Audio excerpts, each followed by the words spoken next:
अस्सलाम वालेकुम नाजरीन, शोएब यकूब का सलाम पहुंचे। नाजरीन, 1975 में 12 रबीउल अव्वल को पैगंबर इस्लाम की पैदाइश के दिन सऊदी अरब के शाह फैसल लोगों से मिल रहे थे और इंतजारगाह में कवैती वफद भी उनसे मिलने का मुंतजर था। शाह फैसल के भतीजे फैसल बिन मसाद उस कवैती वफद से बातचीत में मसरूफ थे। जब वफद की मुलाकात का वक़्त आया तो शाह फैसल अपने भतीजे फैसल बिन मसाद को बोसा देने के लिए आगे बढ़े। उसी वक्त भतीजे ने अचानक अपने जुब्बे से रिवॉल्वर निकाला और शाह फैसल को 2 गोलियां मार दी। कातिल ने पहली गोली उनकी ठोड़ी और दूसरी कान पर मारी।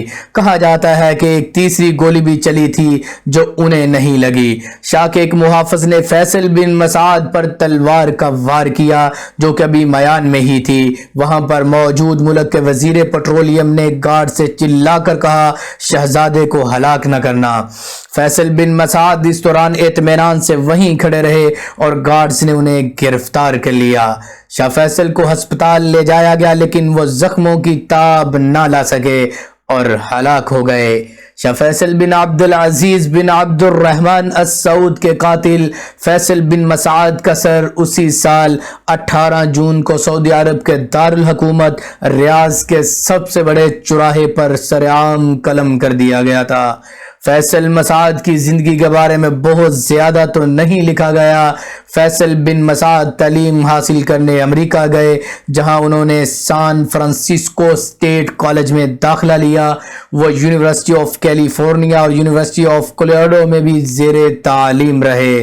शाह फैसल के कत्ल के बाद इब्तदाई तौर पर कहा गया था कि वो दिमागी तौर पर अदम तवाज़ुन का शिकार हैं।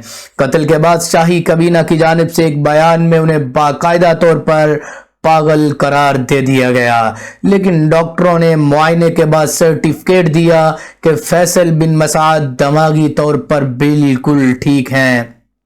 शाह फैसल को क्यों कत्ल किया गया? सऊदी अरब में अक्सर तहकीकात को मंजर-ए-आम पर नहीं लाया जाता और बात जब शाही खानदान की हो तो मामला और भी हसास हो जाता है।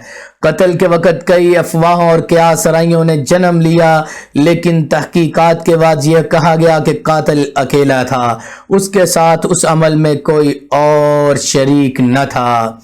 शाह फैसल ने बादशाह बनते ही पहले तो खानदान के लोगों को साथ मिलाकर मुस्तकबिल में बादशाह चुनने के लिए एक कौंसिल बनाई ताकि यह मसला मुस्तकिल तौर पर ही हल हो जाए कि किसे अगला बादशाह बनाना है, और उसके बाद उसमें शाही खानदान के अहम लोगों को अहम ओहदों पर तैनात किया जिनमें उनके सके सौतेले सभी भाई भी शामिल थे।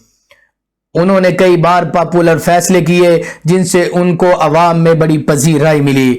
उन्हीं में से एक ये भी था कि सऊदी शहजादे अपने बच्चों को बाहर भेजने की बजाय मुल्क के स्कूलों में ही तालीम दिलवाएं। इसी तरह उन्होंने लड़कियों की तालीम पर जोर दिया। मुल्क की पहली वजारत इंसाफ कायम की और पहले 5 साल तरक्याती मंसूबे का संगे बुनियाद भी रखा।